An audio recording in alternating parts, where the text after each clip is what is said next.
एक लड़की शादी करके अपनी ससुराल जाती है। कुछ सालों तक पति पत्नी का रिश्ता ठीक चलता है।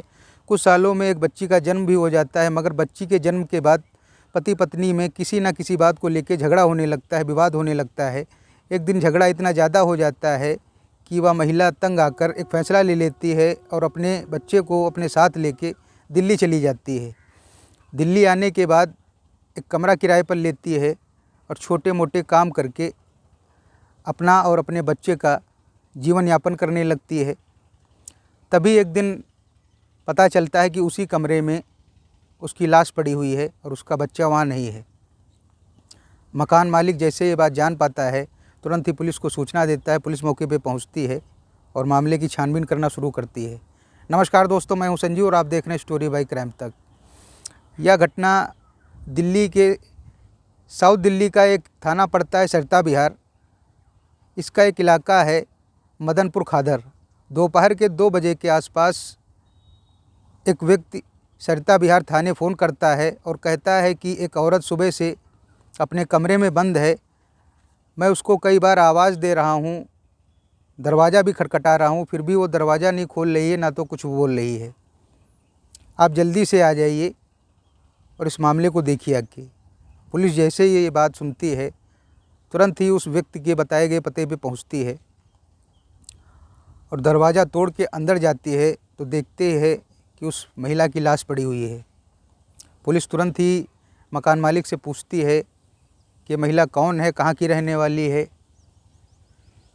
इसका कोई यहाँ रिश्तेदार है, कोई जानने वाला है। तो मकान मालिक कहता है मुझको इसके बारे में ज़्यादा नहीं मालूम है, मगर ये पता है कि इसका नाम सरिता है और इसकी उम्र लमसम अभी 25-26 साल होगी। इसके साथ एक बच्ची थी जो आज नहीं है और मैं कुछ नहीं जानता हूँ। पुलिस इतना सब पूछने के बाद उस महिला के शव को अपने कब्जे में लेके पोस्टमार्टम के लिए भेज देती है और 24 घंटे के बाद जब पोस्टमार्टम रिपोर्ट आती है तो पता चलता है कि उस महिला का गला घोंट के हत्या कर दी गई है। पुलिस पूरी ईमानदारी के साथ इस मामले की छानबीन करना शुरू करती है और फिर से मकान मालिक को पूछताछ के लिए बुलाती है। मकान मालिक थाने आता है, पुलिस उससे पूछताछ करना शुरू करती है। पुलिस मकान मालिक से कहती है क्या कभी इससे कोई इसका रिश्तेदार मिलने आया या इसका पति मिलने आता था? तो कहता है कि ना तो इसका कभी पति मिलने आया है, ना कोई रिश्तेदार मिलने आया है, मगर मेरे ही मोहल्ले का एक लड़का है, मेरे मकान से थोड़ी दूरी पे वो रहता है किराए से, वो अक्सर आया करता था इससे मिलने। उसका नाम इश्तियाक है। पुलिस मकान मालिक को जाने देती है और इस महिला के फ़ोन का CDR निकलवाती है। CDR में ज़्यादा कुछ पता नहीं चलता है, मगर एक नंबर मिलता है। उस नंबर पे ये महिला बहुत ज़्यादा बातें किया करती थी। पुलिस अब उस नंबर के बारे में जानकारी जुटाती है तो पता चलता है कि वो नंबर इश्तियाक का है। पुलिस उस नंबर को सर्विलांस पे लगाती है और उसकी लोकेशन टेस्ट करती है। जैसे ही लोकेशन टेस्ट हो जाती है, पता हो जाती है, पुलिस तुरंत ही इश्तियाक को धर दबोचती है और हिरासत में लेके पूछताछ करना शुरू करती है। तो इश्तियाक कहता है कि मैं उसके घर तो आता जाता था, मगर मैंने उसकी हत्या नहीं की है। तो पुलिस पूछती है उसकी बच्ची भी गायब है। वो कहता है उसके बारे में भी मुझको कुछ नहीं पता है।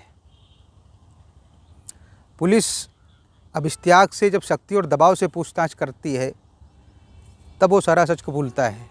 वो कहता है सरिता और मैं एक ही कंपनी में काम करते थे, जिसकी वजह से हम साथ आते थे, साथ जाते थे, क्योंकि एक ही मोहल्ले में थोड़ी दूर पे हम रहते थे।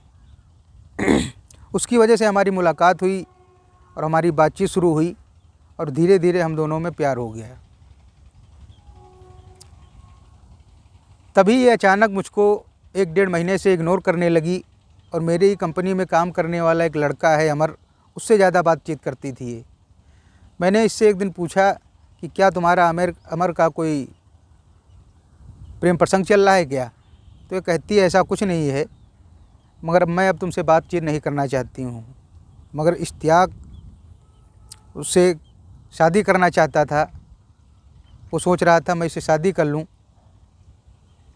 और ज्यों ही सरिता ये बात कहती है कि मेरा तुमसे अब कोई लेना देना नहीं है, इश्तियाक गुस्से में आग बबूला होके उसका गला दबा देता है, जिससे उसकी मौत हो जाती है और उसकी बच्ची को ले जाके एक नदी में फेंक देता है।